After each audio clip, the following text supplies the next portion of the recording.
آج بڑا مال ہاتھ لگا تھا، کم از کم 12-13 کروڑ اور 200 تولے سونا ہوگا۔ وہ جلدی سے چھت پر پہنچا۔ سارا مال اس نے کاندھے کے پیچھے باندھا ہوا تھا۔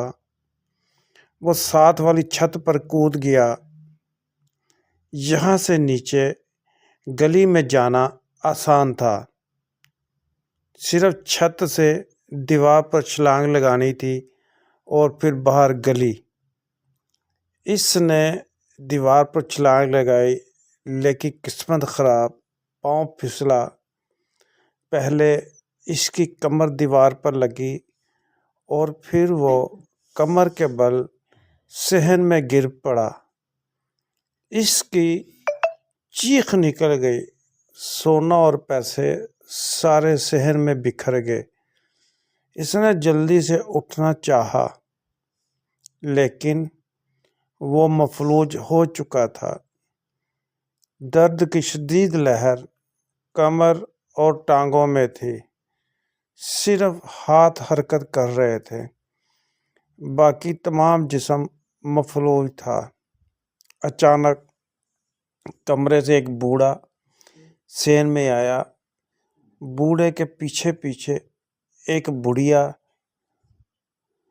چلاتی ہوئی باہر آئی، لیکن زمین پر گرا چور، سونا اور پیسہ دیکھ کر وہ دونوں چپ ہو گئے۔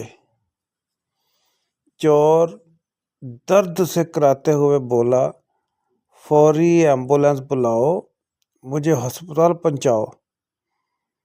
بوڑھے نے کہا، تم کیسے گرے ہمارے صحن میں؟ چور کرا کر بولا، پوچھنے کا وقت نہیں، مجھے ہاسپٹل پہنچاؤ۔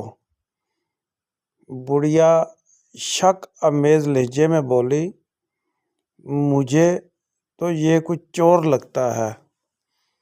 بوڑھا فوراً اندر گیا، ایک بڑی سی چادر لا کر سارا سونا اور پیسہ سمیٹا اور کمرے کے اندر لے گیا۔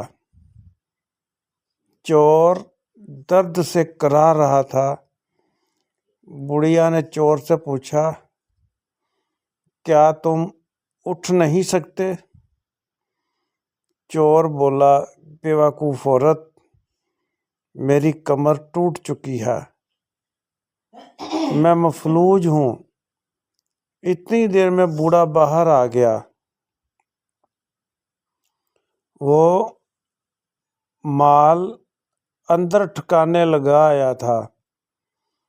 بوڑھا اور بڑھیا بہت کمزور تھے، پھر بھی وہ موٹے تازے چور کو بمشکل گھسیٹ کر اندر لے گئے۔ بوڑھے کو جب مکمل یقین ہو گیا کہ چور اٹھ نہیں سکتا تو بوڑھے کا حوصلہ بڑھا۔ بوڑھے نے کہا، بے وقوف انسان، میں تمہیں ہاسپٹل نہیں پہنچا سکتا، تم چور ہو، پولیس پکڑ لے گی۔ چور نے ایک دم ہاتھ آگے کر کے بوڑھے کی ٹانگ پکڑ لی، لیکن بڑھیا بہت چالاک تھی۔ بڑھیا نے قریب رکھا ڈنڈا اٹھایا اور چور کے سر پر مارنا شروع کر دیا۔ 2-3 ضربوں سے ہی چور بے ہوش ہو گیا۔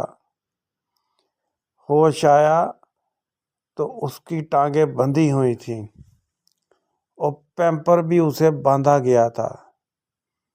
چور سمجھ گیا کہ یہ بڑھیا اس کا مال ہضم کرنے کے چکر میں ہے۔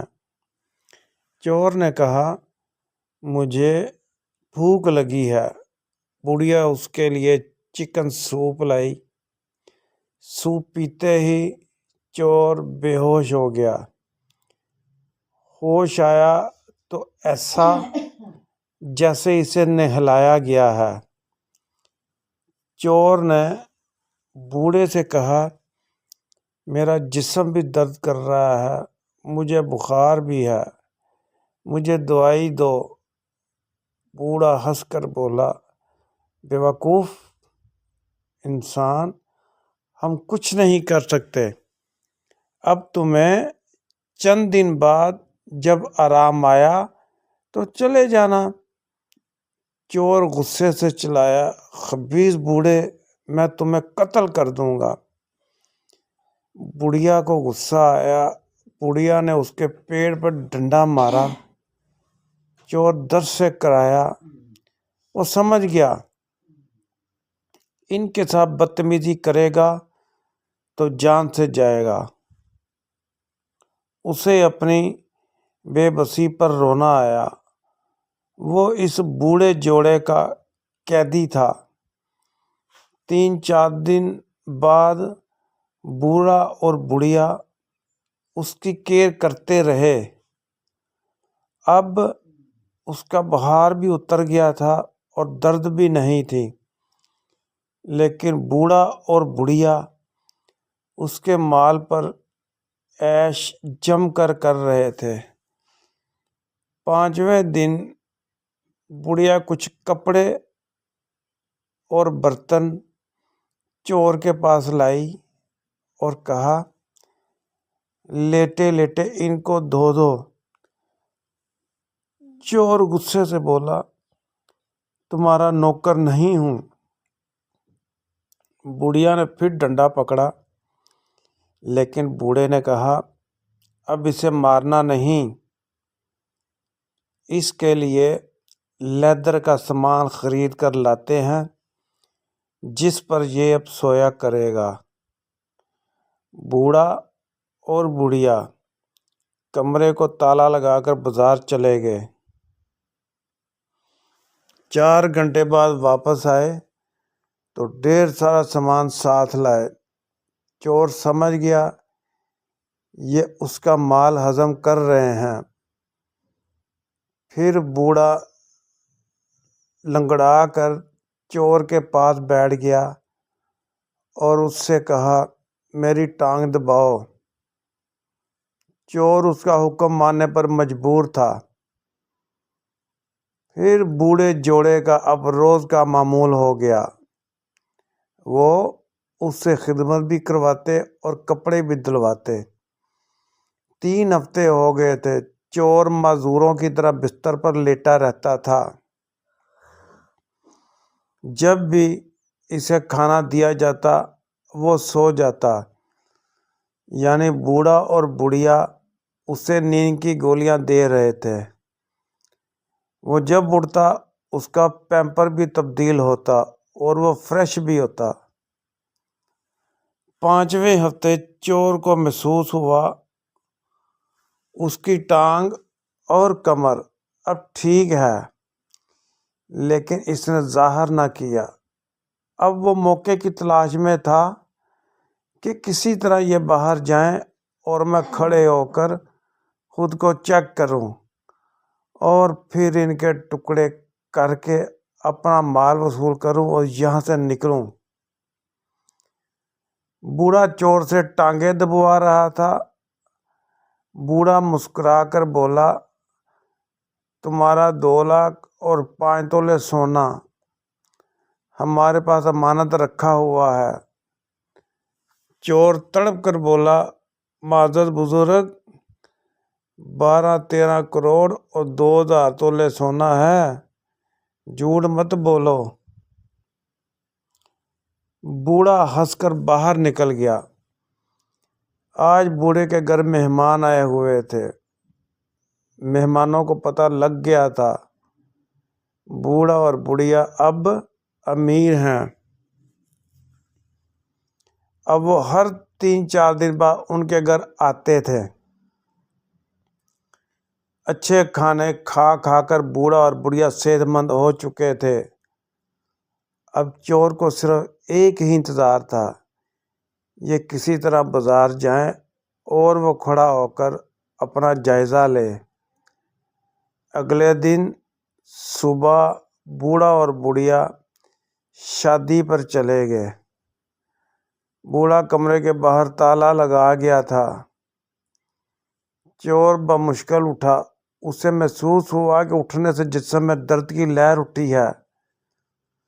وہ چیخ کر بیٹھ گیا، لیکن اٹھنا ضروری تھا۔ وہ پھر آہستہ آہستہ اٹھا اور ٹہلنا شروع کر دیا۔ کمر اور ٹانگ کمزور تھے، لیکن آج اس نے پکا ارادہ کیا تھا، انہیں نہیں چھوڑے گا۔ 5 گھنٹے بعد کمرے کا تالا کھلنے کی آواز آئی۔ چور دروازے کے ساتھ لگ گیا۔ جیسے ہی بوڑھا تالا کھول کر اندر آیا، چور نے اس کی گردن دبوچ لی۔ بوڑھے نے چیخنا چاہا، لیکن چور نے اس کا منہ بند کر دیا اور اسے گرانے کی کوشش کی، لیکن دونوں گر گئے۔ شور سن کر بڑھیا اندر آئی۔ بڑھیا کے ہاتھ میں ہاکی تھی۔ چور نے بڑھیا کی ٹانگ پکڑ کر اسے گرانا چاہا، لیکن بڑھیا بہت چالاک تھی۔ بڑھیا نے اس کے ہاتھ کے اوپر زور سے ہاکی ماری اور پھر ٹانگ پر ماری۔ چور سمجھ گیا ان سے لڑنا مشکل ہے۔ وہ باہر صحن کی طرف بھاگا۔ ظالم بوڑھے نے اندر سے تالا لگایا ہوا تھا۔ چور فوری دیوار کی طرف لپکا، لیکن بڑھیا نے لپک کر اس کی کمر پر زور سے ہاکی ماری۔ چور درد سے چیخا، لیکن پھر بھی اس نے دیوار پر جمپ لگائی، لیکن پیچھے سے بوڑھے نے اس کی ٹانگ پکڑ کر اسے نیچے گرا دیا۔ چور دوبارہ کمر کے بل نیچے گرا اور کمر دوبارہ ٹوٹ گئی۔ چور کی چیخیں نکل گئیں۔ بوڑھا اور بڑھیا فوراً اسے کھینچ کر اندر لے گئے۔ درد کی شدت سے چور بے ہوش ہو گیا۔ ہوش آیا تو بوڑھا اس کی ٹانگیں توڑ چکا تھا۔ اب بوڑھا اور بڑھیا رسک نہیں لینا چاہتے تھے کہ یہ دوبارہ بھاگے۔ بوڑھا غصے سے گرایا، بے وقوف، ہم تمہیں پہلے دن ہی مار دیتے، لیکن ہم میں ہمت نہیں ہے تمہیں ٹھکانے لگانے کی۔ اب تم مرتے دم تک ہمارے قیدی ہو۔ یہ کہہ کر بوڑھا زور سے ہنسا۔ چور سمجھ گیا اس کا پیسہ اور سونا اب اس بوڑھے جوڑے کا ہے اور وہ ہمیشہ کے لیے اب ان کی قید میں معذوری کی حالت میں رہے گا۔